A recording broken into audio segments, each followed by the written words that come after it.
Partners, not rivals. Those are the words of China's President Xi Jinping as he welcomed U.S. President Donald Trump. The U.S. leader shared similar sentiments, saying the relationship between the two countries is, quote, better than ever before. Xi is holding talks with U.S. business leaders in a visit that is expected to be dominated by trade. Earlier, the two leaders met in the Great Hall of the People after a pomp-filled welcome ceremony. But thornier issues are also likely to be discussed, including Taiwan and the Iran war. You and I have known each other now for a long time. In fact, the longest relationship of our two countries that any president and president has had. And that's, to me, an honor. We've had a fantastic relationship. We've gotten along. When there were difficulties, we worked it out. I would call you and you would call me. And whenever we had a problem, people don't know, whenever we had a problem, we worked that out very quickly. We're going to have a fantastic future together. The common interests between China and the United States outweigh our differences, and each country's success represents an opportunity for the other. A stable China-US relationship benefits the entire world. When we cooperate, both sides benefit. When we confront each other, both sides suffer. Al Jazeera's Katrina Yu joins us now live from the Chinese capital. Katrina, a meeting between Trump and Xi has just concluded. What are you learning about what was discussed in that meeting?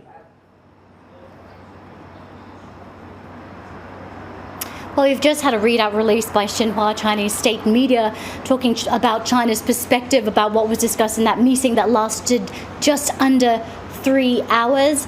Now, it said that China is committed to a healthy and sustainable development of China-US relations, that the two leaders agreed to establish a constructive, strategic, and stable relationship, one that does include moderate competition. They talked about trade, saying that the essence of the economic relationship between the two sides was win-win cooperation, and also that the teams that met in South Korea yesterday to discuss trade, they did leave that meeting with a balanced and positive outcome. So I'm sure we're going to hear more about that throughout the day or perhaps tomorrow.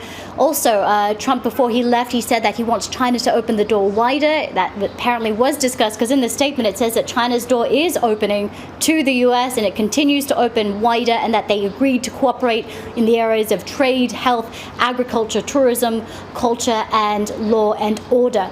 Now, the statement ended with some very powerful comments, and this is about Taiwan, which Xi Jinping has said time and time again that this is the most important red line issue for China. That again, that sentiment was repeated here, saying that this is the most important issue of the Washington-Beijing relationship. If handled well, it will lead to stability. If handled poorly, it will lead to clash, even conflict, bringing the two countries to a dangerous situation. It also said that Taiwan independence and peace are as incompatible as fire and water. So I think really China drawing a line here as to what it wants. Yes, trade and stability, a healthy economic relationship, but most of all, China cannot afford for the US to go any closer to Taiwan in terms of supporting independence. And this is really a bottom line that will really be definitive for the rest of these talks, as well as the rest of this relationship.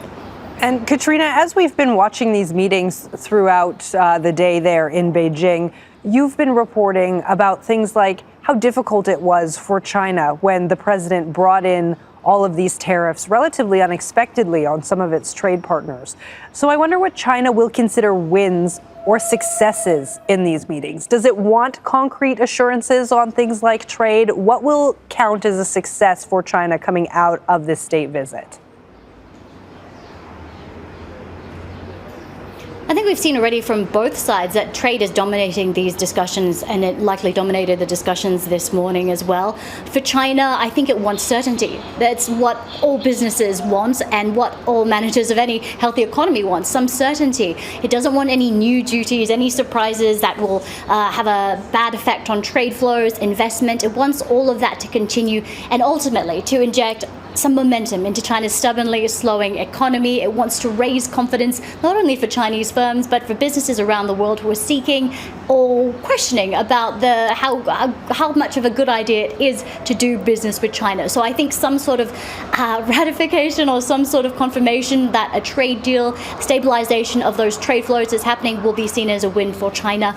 Taiwan also, obviously, China is very much looking to see some sort of outcome on Taiwan. I think here what would be considered a win from Donald Trump is some wording, some reassurance that Washington does not support Taiwan independence, it does not support separatism, it adheres to the one China policy. Icing on the cake for Beijing would be also for the US to scale back some of its arms promises to Taipei. Currently there's a 14 billion record level arms package waiting in the wings to head to Taiwan. If that could be reduced or even delayed, that would also be a win for China. And I think looking as well what China has to negotiate with, President Xi has his own so-called Trump cards. He's got his own leverage, namely China's dominance over rare earths and magnet exports, which are crucial in everything from electronic appliances to military applications, and also, of course, access to 1.4 billion consumers here, which American services and American farmers in particular really need. Al Jazeera's Katrina Yu reporting live for us from Beijing. Katrina, good to see you. Thank you.